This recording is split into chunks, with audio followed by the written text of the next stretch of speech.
So, Doug, it's your job to gather intelligence, to infiltrate terror networks, to get sources to give you information so you can find out who the bad guys are, what they're up to. It's dangerous and tricky work, right? Yeah, I mean, that's an understatement. Yeah. I constantly use this analogy, and I've said it obviously at the top of this recording. You look at Donnie Brasco, when he's infiltrating the mafia, like this is a guy risking his life knowing that if I'm caught, it's over. It's done. Like, there is no coming back from this, and I'm having to lie to everyone I know, and I'm having to lie to, Al Pacino's character, Lefty, and I'm having to manipulate him and make him trust me. Well, it's the same way in what I used to do. I mean, whether it's somebody in the Taliban or Al Qaeda or any terrorist organization, it's getting you to trust me and making you think I'm one of you and I like you and me, you, same. And the risk of getting caught that you're not who you say you are, it's with your life. Yeah, quite honestly. Yeah, there's photos of you in this book that you're living the life. You have a big beard. You've got the garb. You look like a native. You speak Pashto, but as you learn when you hit the ground, it's not the same Pashto you were taught in language school that they speak on the ground there, right?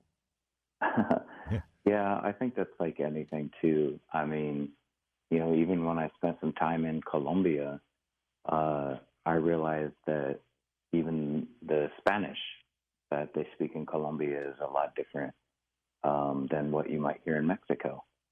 And so I was like, oh, okay. So it's a ja instead of a ya.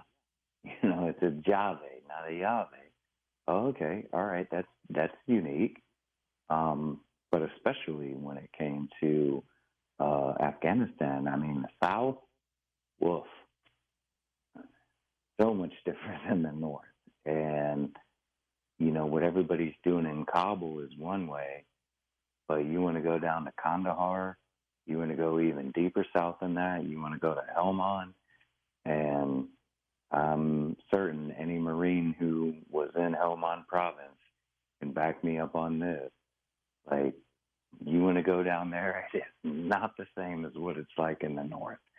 And just the language in and of itself, but just the culture, completely different. And it's two entirely opposite cultures. Not opposite, I guess I shouldn't say that, but like very, very unique and different cultures from the North and the South of Afghanistan. And I don't know that we ever really recognized that. Like, hey, in the South is where we're experiencing all the problems, and this is where all the violence is going on, and this is where we're fighting, and this is where all our troops are dying, and this is where all the IEDs are. What's so different? What are we missing? And I think that may have been something in the past 20 years that we never really took the time to put our finger on the pulse and realize that we were missing something because we were so busy in Kabul and, with politicians and everybody who was in the center of the country, but we weren't really paying attention to the people who were really turning it up and causing all the damage. And guess what? Those people are now in control. Yeah, it's kind of reminiscent of Vietnam, which, that's my era of seeing a corrupt government, a people that you're trying to win their hearts and minds, and it's with mixed results. You're never quite sure who your enemy is and who your friends are, and that changes from day to day. You're out there on the hinterlands. You're on the frontier. You're not at the embassy. You're way out there on the edges, the Wild West, where things are really hitting the fan. I'm sure a lot of the people that you work with died or killed. Yeah. And a lot of people were killed as a result of actions that you and your colleagues took and information you got, because that's your job, right? Take out the enemy. Yeah, I mean, and it went both directions. I mean, people I loved lost their life, and people I didn't love so much lost their life too, as a result of what we were doing and the actions we were taking. And yeah, I mean, you look at it, I mean, God, I look back now and it seems like just a dream, and you wonder, did I really live that? Did that really happen? These things really happen, you know? And you're just kind of sitting here going, I can't believe that that was a reality. Like, we were actually there. We were actually doing these things. And now here I am, 10 years later, looking at it. And as you mentioned, that was 10 years of my life. And now it's 10 years later. And I'm looking back at it going, wow, that seems like a dream, that it was such a split second. But it did happen. And those were the facts. And that all really occurred. And it's just hard to look back at it now and go, but for what end? Like, what did it solve? What did we accomplish? And I'm sitting here with an empty bag. Yeah. Well, I mean, that's what it boils down to, isn't it? I mean, we're damned if we do and damned if we don't. The administration felt we had to go in to go after bin Laden. That was the pretext anyway. Then once they're in there, we stay, and we stay for a long time. The public grew tired of it. They wanted a withdrawal. Some politicians demanded we get out. And then when it happened, it created a huge mess, and everybody complained about it, and it was a disaster. But again, damned if you do, damned if you don't. We wanted to help the Afghanis to some extent, right? The women who couldn't even get educated. But yes, George, and let me just say it again to any of your listeners. And look, y'all can send me hate mail if you want. Trust me, I get it all day long. Here's the reality. You can pretend like y'all weren't really mad about 9/11. Y'all can pretend, but you were. We all were. We were real ticked off about that, okay? And so mistakes were made, certainly, 100%, 110%, okay? So we made a lot of mistakes, not just the federal government, politicians, everyone, because we were livid and we had a vendetta, and somebody was going to pay a price because you just punched us in the eye. And so our actions, maybe now we can look at it,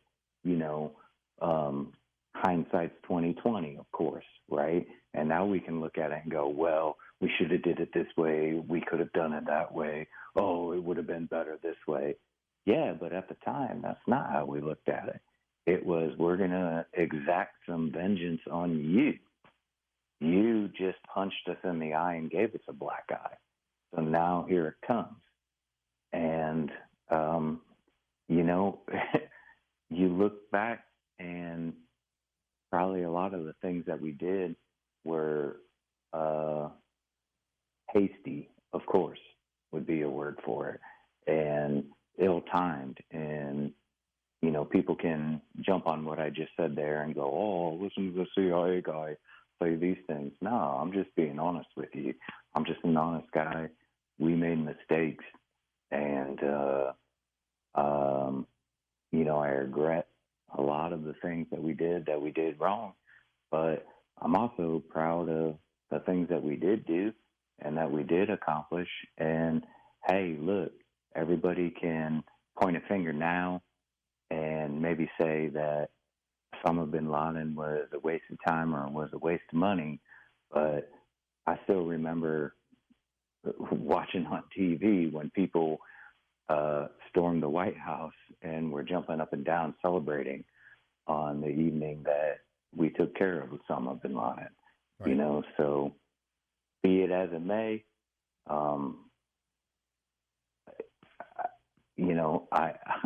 I I can only be held responsible for the things that happen. And, you know, I think that ultimately, just like you said, like Vietnam, you look back at it and you can point a million fingers at everything that we did wrong. You can point a billion at Afghanistan. But don't forget the fact that there are a lot of people who went there with good intentions. And whether you want to consider me a dummy or not for having misperceived intentions or misconstrued intentions, that's fine. But I know the way I felt on 9/12/2001, and that's why I took the actions that I took. Well, I also know how people feel, myself included, about these Afghans who helped us and who put everything on the line. The women who wanted the right to be educated, or the people who wanted to be able to start businesses, to bring their families into the real world, into the 20th or 21st century, and had great hopes, and then they mostly got left behind. That's the saddest thing to me. Yeah, I mean, that's sad too. I mean, you look at it, and there again, I mean, that was also hard to swallow and hard to deal with when you're seeing this stuff happen in real time, and you're seeing, how mistreated the female population is in Afghanistan. And then you hear a lot of talk and you hear a lot of, chatter from U.S. politicians, and they're saying one thing, and it's like, well, what are we actually doing for the female population in Afghanistan? Are we doing a damn thing? Because it doesn't seem like we really are. I mean, they're suffering badly.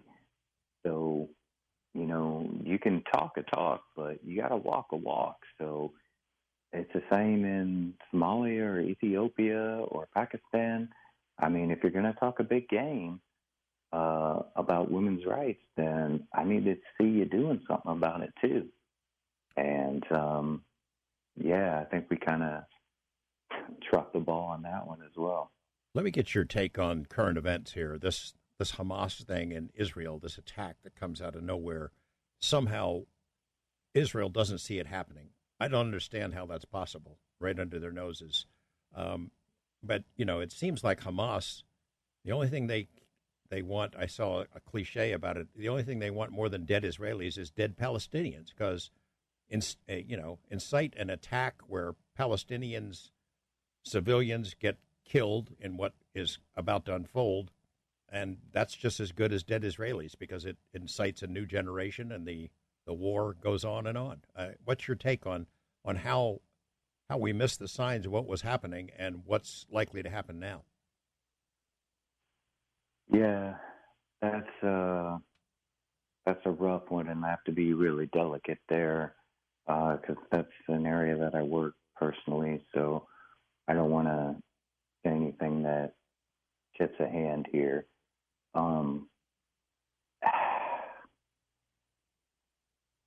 My thought on it is, it came out, and I think one of our senators, a U.S. senator, even said, like, how did Mossad, which is their version of CIA for your listeners, how did they miss this? And then the question also became, well, how did the CIA miss this? Because we're there too. So, like, how did we both miss this? And then you think, well, the CIA gives Israel $3.8 billion a year in defense spending. Where did it go? How did we miss it? Like, is anybody going to take the blame for this? Is anybody going to say, yeah, whether it's the U.S., whether it's Israel, regardless, like, how did we miss the ball here? Like, this is a big deal. That was a huge deal. What happened?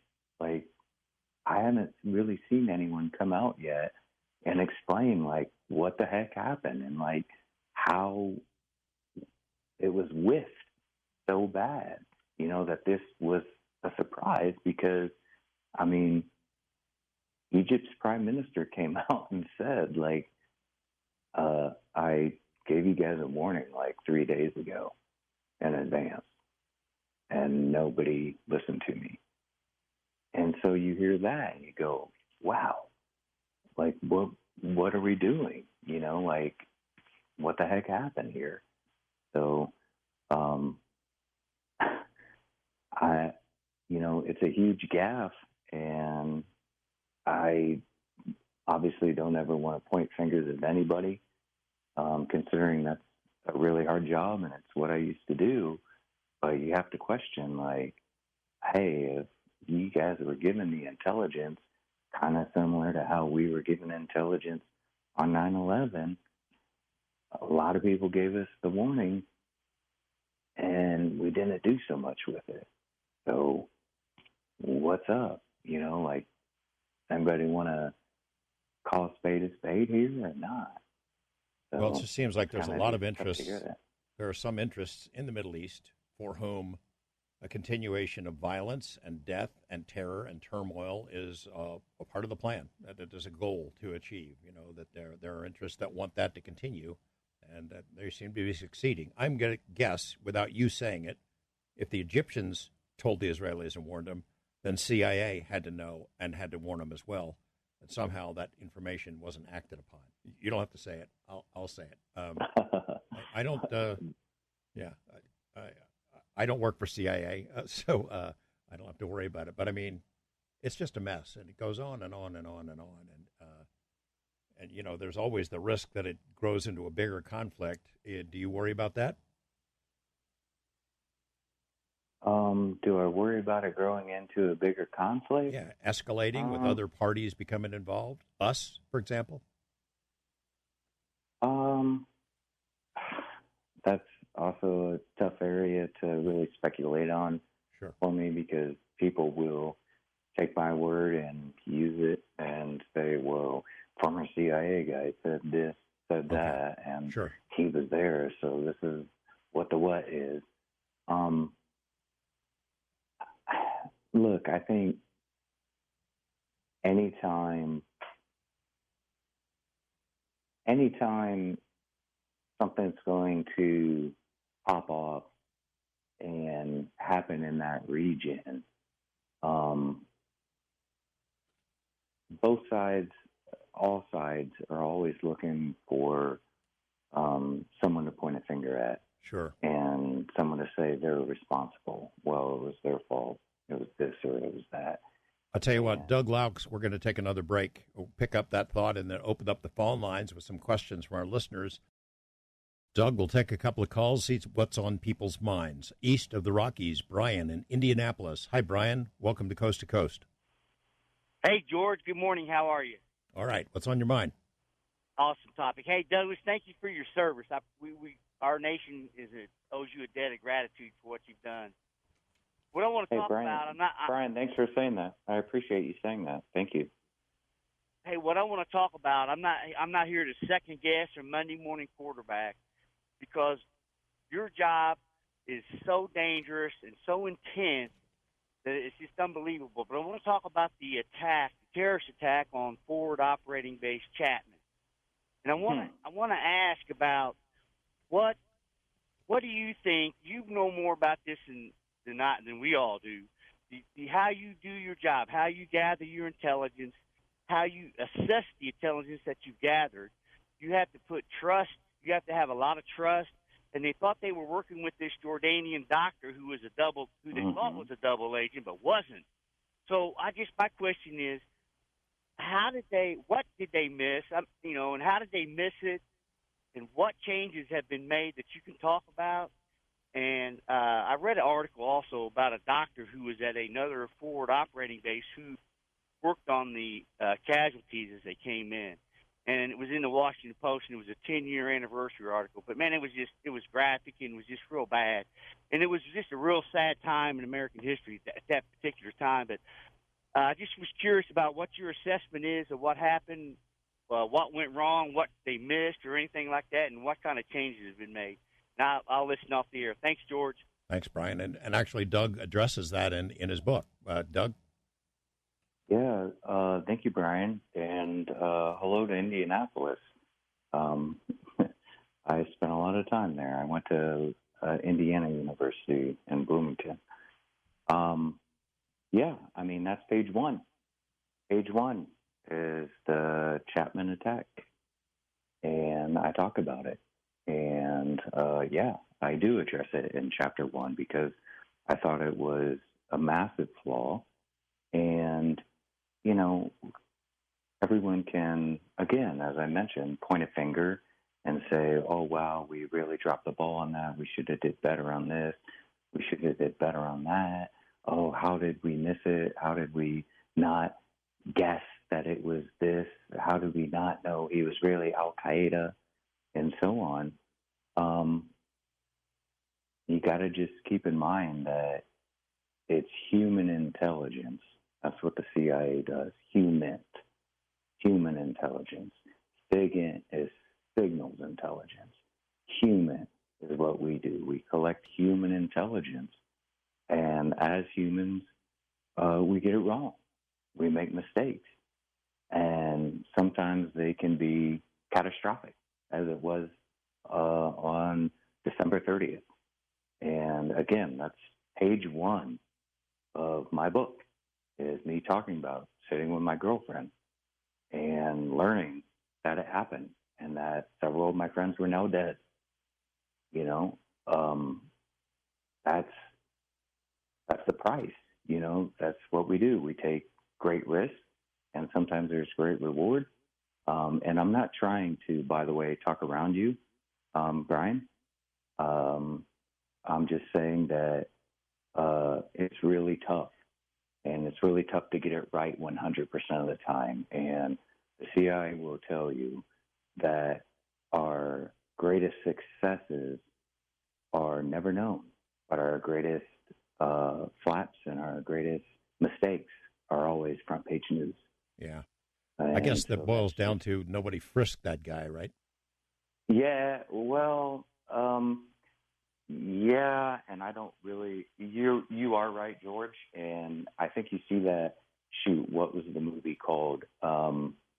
Zero Dark 30. Yeah. I think kind of Yeah. highlights that Yeah. about how the chief of the chief of base there decided he shouldn't be frisked because it would be disrespectful. I probably wouldn't have went that route. But again, like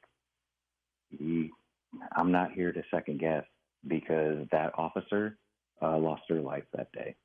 So it just kind of stinks. And Brian, I appreciate your question. Thank you. First-time caller, Josh in Florida. Hi, Josh. Welcome to Coast. What's on your mind? Hi, guys. I basically had a pretty simple question for the guest. Given his background in intelligence and in the region that he served in, also thank you for your service.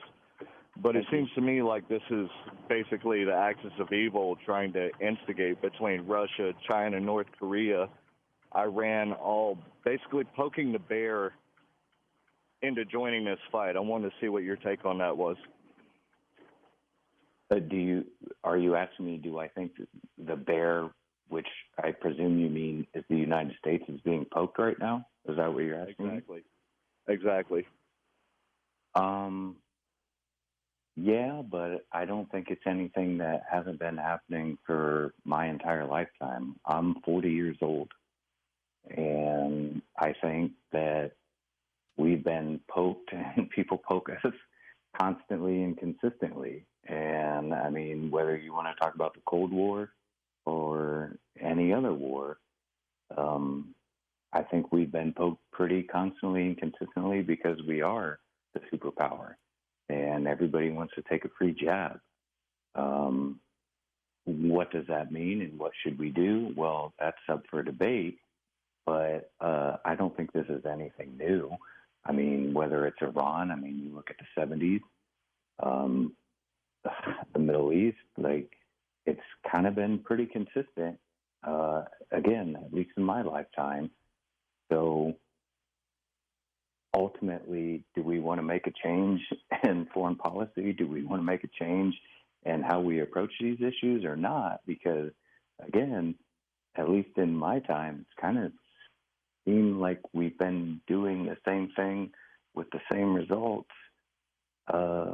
since I've been born. Yeah, so it's why we have CIA, right? Because people poke the bear. Yeah, but I mean, I guess I would put it back to the caller. Like,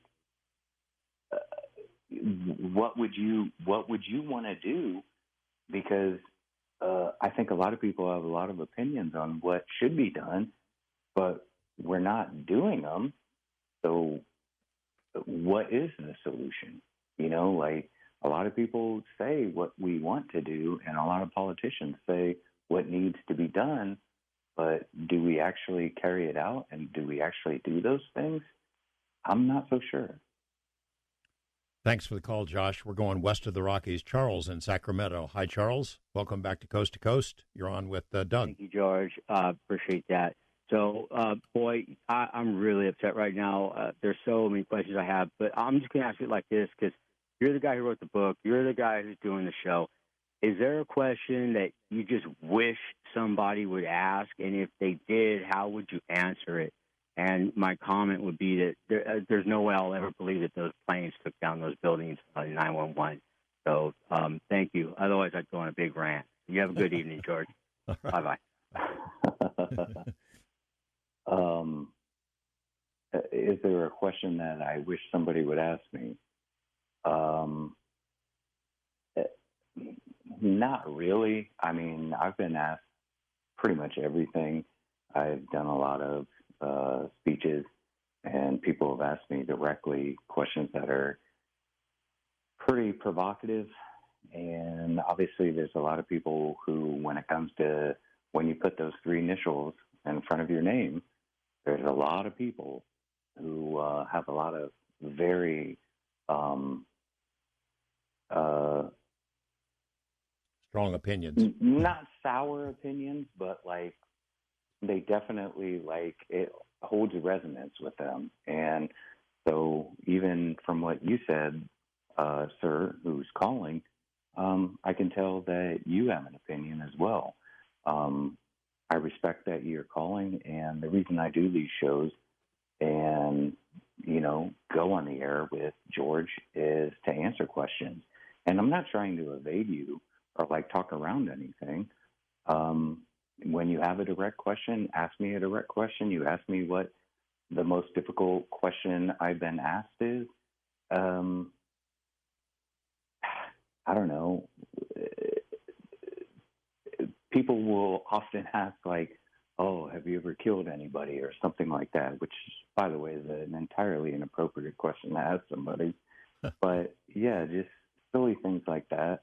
But ultimately, if you have a legitimate question and you want an answer to something, I'm more than happy to address it. And that's why I'm here in the first place, and I'm more than happy to speak about it. All right, we'll move on. So thank you, by the way, for your question. On the wildcard line in Michigan, Ron in Michigan. Hi, Ron. What's on your mind? Good morning, gentlemen. I remember the Russian invasion of Afghanistan, and for whatever reason they went in there. They made boys and girls go to school together. They made women go to university. They made women go to become professors. They made women become pilots in the Russian, Afghan military. And we didn't like it. So Jimmy Carter started arming with Enfield rifles. Then Reagan opened up the floodgates, whatever weapon you wanted. And I said to myself back then, when they're done with the Russians, they're coming after us. And what did the CIA give us? Worldwide jihad, never ending. And all these creations, ISIS, they're all creations of the CIA to fight one creation that they started. All right, and the Afghanization of the Russian military continues in Ukraine, and this is by your own admission from the New York Times, Doug. And, but I'm not saying the CIA are all criminals in action. I'm a Vietnam veteran. I saw the heroin epidemic of the CIA.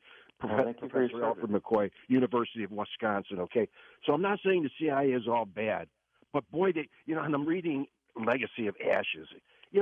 What have you ever done right? What have you done right for the world? Okay. All right. That's about enough there, Ron. we invited Doug to be here, and he's happy to answer questions. No, that's totally fine. I understand that there's frustration, and like I said, sir, mistakes are made, and you're a Vietnam veteran. Again, thank you for your service. And I think I said at the top of the show, I was just trying to serve too. And at 24 years old, you're not in charge. You know what I mean? You were in charge in Vietnam. I wasn't in charge in Afghanistan. So now with some depth of perception and seeing where I'm at now at 40 years old and seeing where I stand, yeah, I disagree with a lot of it. You're right. But only now do I have that perception, and only now do I have that depth of field. And can I appreciate, from having been there and having experienced it. And I'm sure you feel the same way with Vietnam. And so all I can say is, hey, what I said at the top, I went there because I felt it was the right thing to do at the right time. And probably the same reason, perhaps you were drafted like my father. I don't know. But you still went. And you still felt committed to do it. And so that's why I did what I did. And, what does the CIA do good? What have they done right? That's going to be for history to decide. And I'm not trying to evade you, sir. I'm not at all trying to evade you. It's a really difficult question. I was there. I served. So did you. And likewise, I thank you for having done it. I've read a lot about CIA. I got a stack of books on my library shelves, and I know about overthrow of governments and coups that sort of backfired. There's a long list of things that could have gone a different way. As you said, whatever successes CIA has had, we don't get to hear about those. No. They don't come out maybe until much they're, later. They're squashed and they're kept silent. I mean, that's the whole purpose of what you do. It's considered a secret. I mean, and look, anybody can also point a finger at me and go, well, you wrote about it. Hey, did you see how redacted my book was? There's a lot of stuff in there that they did not want me to say, and there's a whole lot more I didn't even attempt to say. Okay? So, take that for what it's worth, too. Interesting, the decision to leave the excisions in, where the CIA drew a black line through what you wrote. You left them in the book. Yeah, I left them in the book. I left them in the book because my thought was, okay, hey, y'all, if you want to see what your government doesn't want you to know about, well, here it is. And I cleared it with them and said, hey, I'm going to publish the redactions. So this is what's going to happen. And they were cool with it. So they were like, okay, yeah, you just can't obviously publish what was redacted. But if you want to publish the black bars, you can do that. And so I was like, well, yeah, I kind of would like the public to see how much they decided you shouldn't see. And so a lot of people, I felt, got the wrong take on the book as far as wow, he could have just written around that, or he could have published it in a different way. And for me, it was, I want you to see exactly what it came back to me as, what their text back to me was. This is Let me what ask you this. they gave back to me. Yeah, we got about 35, 40 seconds left, Doug. Let me ask you. I started this conversation 2 hours ago talking about how leaving the CIA, people perceive it as like leaving the mafia. It just doesn't happen. You left, though. You decided in a split second, I'm going, and left. Are you out for sure, or do you still check in? Do they keep tabs on you, and do you keep tabs on them? They definitely still keep tabs on me, but it is not like the movies where you say you never really leave. Right. Yes, I did really leave, But don't make any mistake. Yes, they definitely still pay attention, and they will listen to this. So you got some more listeners, George. Great. As of the agency, they're listening right now. So great. We always want to expand our audience. So, hey guys. Doug Laux, Left to Boom. It's a terrific book. Thanks for being here, and I will see you on the trail. All right. Hey, George, thanks for having me on. I really appreciate it, and I wish you all the best. All right. Thank you very much. That's Doug Laux, and we'll be back with Sheila Seppi here next in Coast to Coast.